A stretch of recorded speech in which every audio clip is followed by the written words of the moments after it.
Okay, taray. Oh, James, yun na. Alam nyo, tagal na tayong magkakaibigan.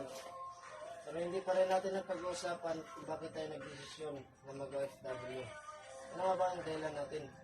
Ako naman, ang dahilan ko ay ang kawalan ng trabaho dito sa ating bansa.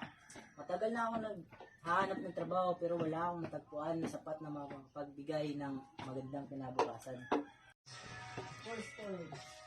O, dyan, sa'yo na. Para sa akin, ang pangunahing dahilan ko ay ang pangangailangan ng pamilya ko. Gusto ko silang magkaroon ng magandang kinabukasan para sa kanila. O, Carlo, sa'yo na. Tama ka dyan. Ako rin. Ang pamilya ko ang nagtulak sa akin para mag-OFW. Gusto kong maibigay sa kanilang pangangailangan at oportunidad na hindi ko kayang ibigay kung nanatili ako dito sa Pilipinas. Naintindihan kita, Jerome. Sa totoo lang, isa rin sa mga